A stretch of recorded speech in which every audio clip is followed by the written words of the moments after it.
வங்கக்கடலில் உருவானது காற்றழுத்த தாழ்வு பகுதி. மீண்டும் விழுப்புரம், புதுச்சேரி, கடலூர் கனமழை எச்சரிக்கும் என சுயாதீன வானிலை ஆய்வாளர் ஹேமச்சந்திரன். சென்னைக்கு மழை எப்படி இருக்கும், எப்போது தொடங்கும் பார்க்கலாம் இந்த வீடியோவில். தமிழகம் முழுவதும் வடகிழக்கு பருவமழை தீவிரமடைந்து வருகிறது. ஒரு சில மாவட்டங்களில் மிதமான மழை பெய்து வந்தாலும் ஒரு சில மாவட்டங்களில் அதீத கனமழை கொட்டி தீர்த்தது. சமீபத்தில் வங்கக்கடலில் உருவான பெஞ்சல் புயல் காரணமாக விழுப்புரம், புதுச்சேரி, திருவண்ணாமலை உள்ளிட்ட மாவட்டங்கள் கடுமையாக பாதிக்கப்பட்டன. அன்றாடம் உணவுக்கு மக்கள் அவதியடைந்தனர். பேரிடர் மீட்புக் குழுவினர் தங்கள் உயிரையும் பணயம் வைத்து மீட்புப் பணியில் ஈடுபட்டனர். இந்த காட்சிகள் அனைத்தும் கண்ணை விட்டு நீங்கவில்லை. இன்னும் பல இடங்களில் தண்ணீர் வடியவில்லை. மக்களும் துயரத்திலிருந்து மீண்டு வரவில்லை என்பதே நிதர்சனமான உண்மை. இது ஒருபுறம் இருக்க, வானிலை ஆய்வு மையம் கொடுத்த அப்டேட் மீண்டும் மக்களை அதிர்ச்சியடைய வைத்துள்ளது. வங்கக்கடல் பகுதியில் காற்றழுத்த தாழ்வு பகுதி உருவாகியுள்ளதாக வானிலை ஆய்வு மையம் கூறியுள்ளது.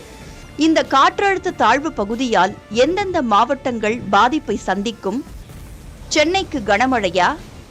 மீண்டும் விழுப்புரம், கடலூர், புதுச்சேரி மாவட்டங்கள் பாதிக்கப்படுமா என்ற கேள்விகளுக்கெல்லாம் விடையளித்துள்ளார் தனியார் சுயாதீன வானிலை ஆய்வாளர் ஹேமச்சந்திரன். இது தொடர்பாக பேசிய அவர், தென்கிழக்கு வங்கக்கடல் மற்றும் அதனை ஒட்டிய தெற்கு மத்திய வங்கக்கடலில் தாழ்வு பகுதி உருவாகியுள்ளது. இந்த தாழ்வு பகுதி மேற்கு மற்றும் வடமேற்கு திசையில் நகர்ந்து இலங்கை, வட தமிழக கடலோர பகுதியை நோக்கி நகரும். அதன் பிறகு டிசம்பர் 11 காற்றழுத்த தாழ்வு மண்டலமாக உருவாக வாய்ப்புள்ளது. இதன் காரணமாக சென்னையிலிருந்து நாகை வரை நல்ல மழைப்பொழிவை கொடுக்கும் என்று எதிர்பார்க்கப்படுகிறது. டிசம்பர் 11 தொடங்கும் இந்த மழை டிசம்பர் மாதம் 15 வரை நீடிக்க வாய்ப்புள்ளது. காற்றழுத்த தாழ்வு பகுதி புயலாக மாறுவதற்கு வாய்ப்பு குறைவுதான். ஆனால் காற்றழுத்த தாழ்வு மண்டலமாக மாற அதிக வாய்ப்புள்ளது. இதனால் வட தமிழகம், காவிரி படுகை மாவட்டங்களில் மழைப்பொழிவு தீவிரமடைய வாய்ப்புள்ளது.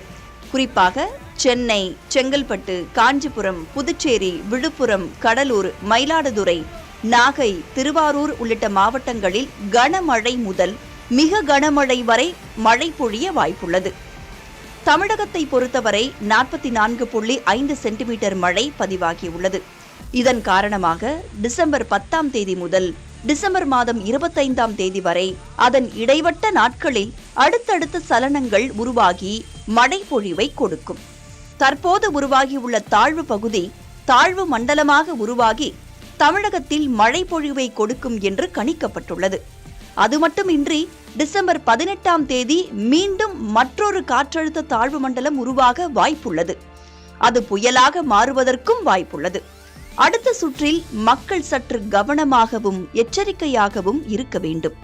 சென்னையை பொறுத்தவரை டிசம்பர் 11 படிப்படியாக கனமழை பொழியும். குறிப்பாக டிசம்பர் 12, 13 ஆகிய 2 தேதிகளில் அதிக கனமழை இருக்கும். இந்த சூழலில் சென்னை மட்டுமல்லாது விழுப்புரம், புதுச்சேரி, கடலூர் போன்ற மாவட்டங்களில் மீண்டும் கனமழை பொழிய வாய்ப்புள்ளது. மக்கள் மிகுந்த கவனத்துடன் இருக்க வேண்டும் என்று அறிவுறுத்தியுள்ளார்.